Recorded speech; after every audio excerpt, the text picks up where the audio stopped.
Após 11 rodadas da fase de classificação, o Campeonato Carioca, enfim, entra em seu momento decisivo. De olho em um lugar na final, Flamengo e Vasco se enfrentam hoje, 16, às 20 horas no Maracanã, em jogo válido pela primeira semifinal do estadual. Como foi o segundo colocado na Taça Guanabara, o Fla tem a vantagem de 2 empates para avançar. No domingo, 20, os rivais voltam a se encontrar. No último encontro, vitória rubro-negra por 2-1. Donos das duas maiores torcidas do Rio de Janeiro, Flamengo e Vasco, popularizaram o duelo como o clássico dos milhões. Ao longo de décadas, protagonizaram grandes embates, numa rivalidade que, atualmente, segue acesa, mas em realidades bem opostas, tanto dentro quanto fora de campo.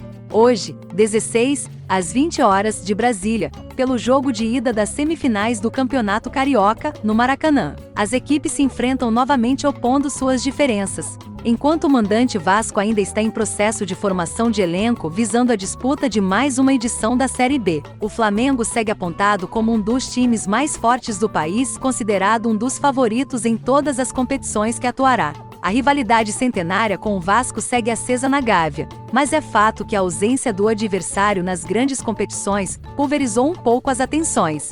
No topo dos principais torneios nos últimos anos, o Fla viu o antagonismo contra Palmeiras e Atlético Mineiro crescer enquanto o Cruz-Maltino sofre para voltar para a elite do futebol nacional. Tricampeão do Carioca, o rubro-negro busca o inédito tetra e se prepara para encarar o rival pelas 2 últimas vezes no ano. A disparidade de qualidade técnica em campo começa a ser desenhada pelas finanças. Para este ano, os rubro-negros esperam passar da casa do bilhão em faturamento. Dentro das 4 linhas, o Fla tem feito prevalecer seu poderio nos embates recentes. Na última vez que se enfrentaram em uma final, o rubro-negro venceu os 2 jogos e levantou a Taça do Carioca de 2019. No último dia 6, já classificados às semifinais do estadual, se enfrentaram pela 10ª rodada da Taça Guanabara e o Flamengo levou a melhor vencendo por 2-1, no estádio Newton Santos, diante de um time misto do Vasco.